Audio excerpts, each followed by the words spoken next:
What's up, you guys? We're gonna go check out the panels on our roof because it's been over 100 days without rain here in Phoenix, Arizona. So they gotta be dirty.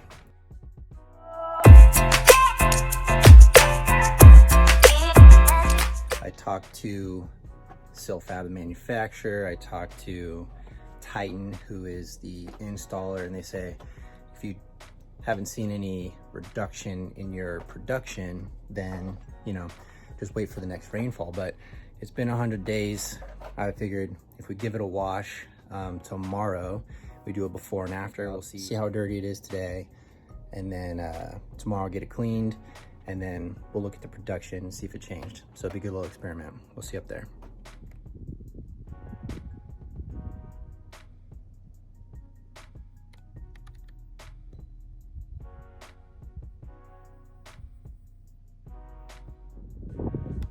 All right, it's the next day. We had the panels cleaned this morning. Let's go check it out.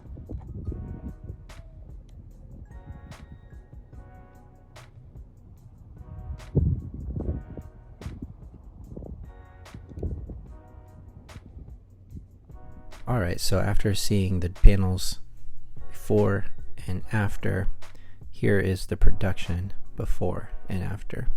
The bottom right is going to be the day we had it cleaned at 7 in the morning, so we should have a full day of clean panels producing. The day is a good day at 67 kilowatt hours. Now we actually produced more than that on the 19th at 68 kilowatt hours, and the same on the 18th at 67, and in between we were in the mid 60s. I would say the main contributor is heat and cloud cover for your production. So I won't go out and have someone clean them again or clean them myself. I would just wait for the next rainfall in the future, knowing that my production isn't going to see a big increase.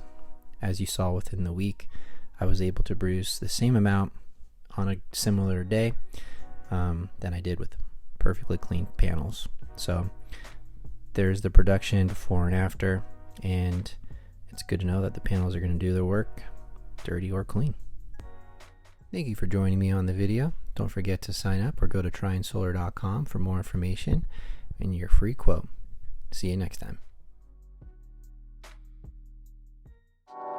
Hey, thanks for watching. Don't forget to like and subscribe, and we'll see you next time.